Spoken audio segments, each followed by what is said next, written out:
This look my friend Hindash did is absolutely beautiful. I must recreate it.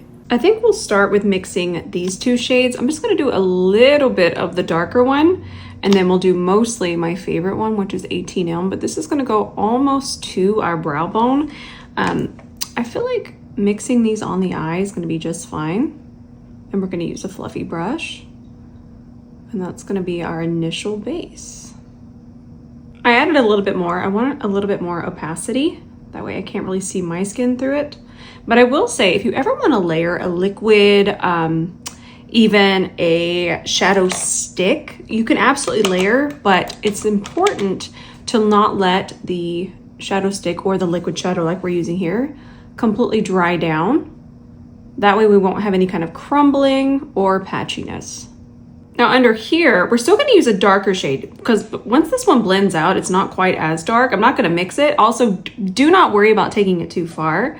We're gonna use micellar water. I'm gonna show you some things. But we are gonna buff this underneath here. This is going to give us kind of a transition to the even darker shade that we're about to grab. For reference, this is the darker shade that I was talking about. I'm gonna go ahead. I'm gonna pick this up on an E27. That way we can just kind of go around the lash line, press it in. I like to come from underneath. It kind of gives us a little bit more depth. It's tight lining essentially. It's not as precise as tight lining, but if you just blink on a really soft brush like this, you're able to really get some depth at the lash line. I'm gonna go ahead and take more, and I'm just going to kind of pull it around here. You see at the angle just makes it so much easier to navigate the socket, unless your hand slips like mine just did. But we look pretty good, we look in control.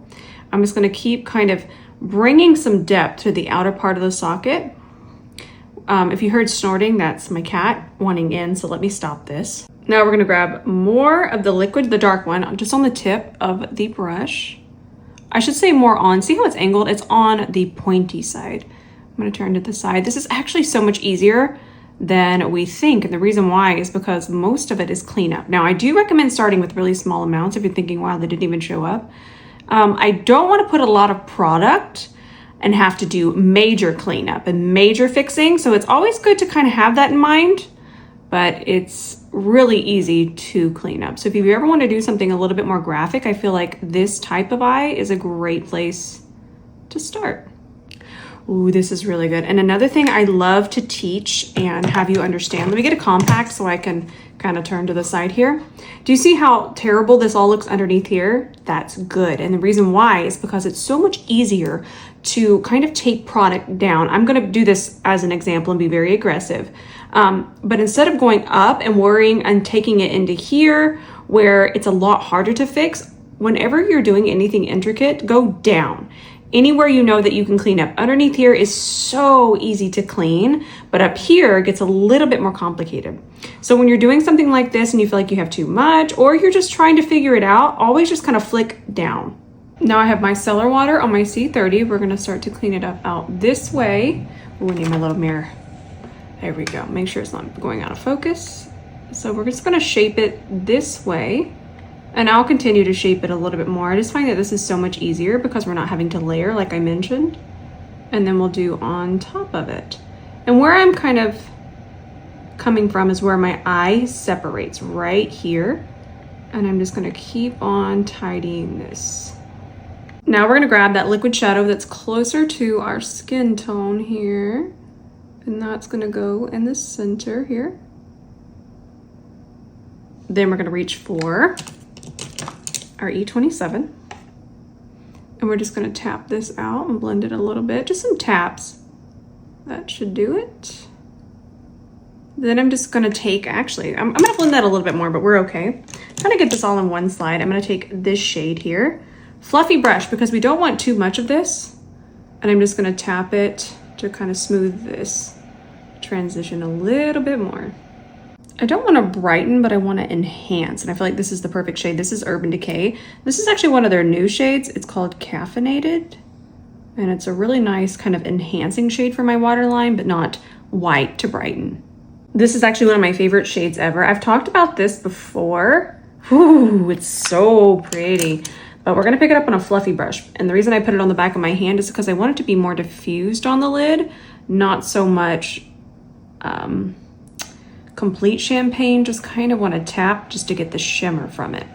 This is going to be my first time trying this foundation. I picked it up yesterday at Ulta. I have a little bit there, but I'm going to put a little bit extra. The match is really, really good. It better not betray me. I actually, I'm heading out to go to a little banquet, so it better not betray me. It's very thin, so that's already a really good start for me. I love products that are very thin but pigmented, and that is exactly where this is headed. I'm gonna add a little bit more here.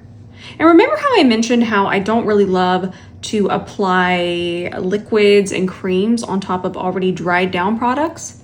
Notice that I'm working on one side of my face because I know anytime I have a long wear like this, it's gonna have a very fast dry time. So I work in each section on my face. Now I'm gonna move to my forehead, and I know this seems kind of boring, but working in sections and not layering our products over already dried creams and liquids makes such a difference on wear time, separation, cakiness, all of that. So this is something to really take note on. Now I'm gonna take a fluffy brush. Notice where I'm picking the foundation up. And the reason I'm gonna use foundation is because even though this is a very pigmented foundation, it's not usually as pigmented as concealer. So I'm gonna take this and I just kind of wanna melt it into the top part of my eyeshadow, and it just really gets nice and melty. And I feel that when you kind of take time and melt this top part of your eyeshadow, everything looks more seamless. If we use anything more dense than this, and like I mentioned, the concealer, that's just going to cover up. What we're wanting to do is kind of add to and melt everything together. We're not wanting to cover. We have a little bit of dark eyeshadow on, so that tends to want to pull the darkness underneath our eyes. So I'm going to use this today as a corrector, meaning it's going to go underneath concealer. So I'm going to smooth this out with a dense brush, because anytime we use a dense brush, that means we want the most coverage.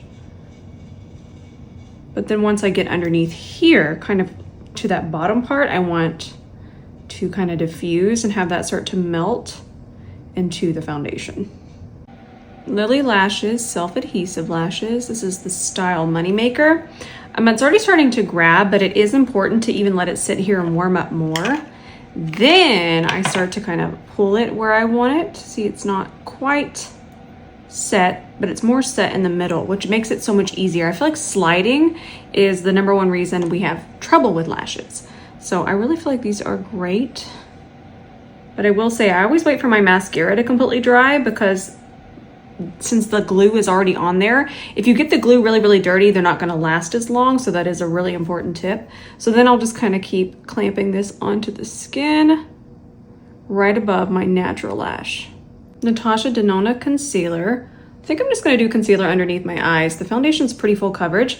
I also want to mention that this is a foundation. I'm balanced to dry, but it's a foundation that might not need as much powder, even if you're oily, because of the way that it's drying down. So that is something to note. I like that. I don't want to wear as much powder. And I feel like oily skin doesn't want to wear as much powder, because when we have to powder and powder and powder, as the day goes on, those oils tend to break down everything. So I think we're going to like this foundation. Don't run out and buy it once this video drops until I'm able to wear it for a little while.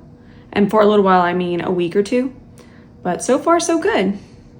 Taking a little bit of that same brown liquid shadow on an E26, and we're going to start to draw a little inner corner wing. I'm gonna set my under eye. I'm using Mario's powder, shade Neutral Peach. Not much of a brightening situation with the look. So I'm just gonna keep this one pretty close to my skin tone, always evening that out. Since it is a loose powder, I always make sure to even that out on my hand. That way it sets very evenly and all at once.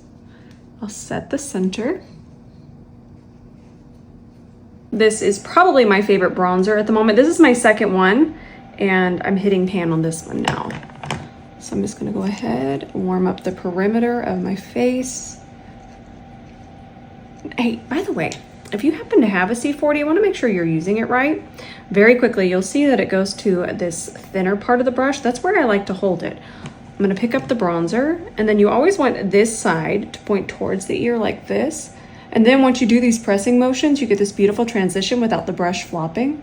So it's really all about how you're holding it, and you'll notice that I'm pressing. Okay, I think I can take these out now. I don't know if y'all ever tried these, but I really, really love them. I did my hair this morning and then I just let them sit in these. It's pretty awesome. Oh, she's got some hair. There we go. Look at all that volume. Okay, now,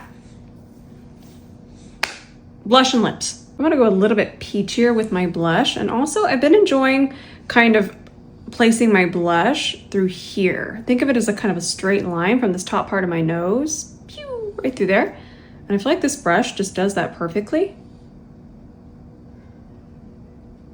I'm gonna build that up just a hair more, and then I take this side and just kind of diffuse the edges a little bit with some circular motions. Now, I don't know what's possessed me, but I'm gonna put on a gloss with my hair down. I ain't gonna be inside, so maybe I feel like they're gonna put a fan next to me just because people are wearing gloss. Just the way it happens.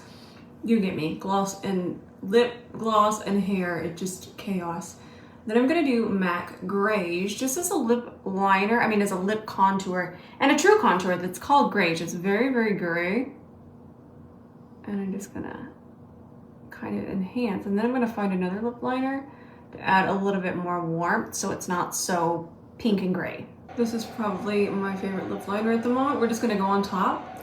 And we're still gonna have the contour, but we're going to take that contour a little bit more pinky warm. I'm gonna add a little bit more gloss. And by the way, these new Kevyn Aucoin lip glosses are perfect. They're everything I want in a gloss. They're not sticky at all.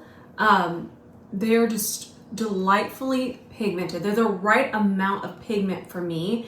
And I also just adore the colors. All right, my friends, if you made it to the end, thank you so much. I know that these are really, really long, but I feel like education sometimes just needs to be in a longer format, and I just enjoy it so much. So I hope that you enjoy it as well. Thank you so much for being here. I appreciate you, and hopefully we'll see you in the next one.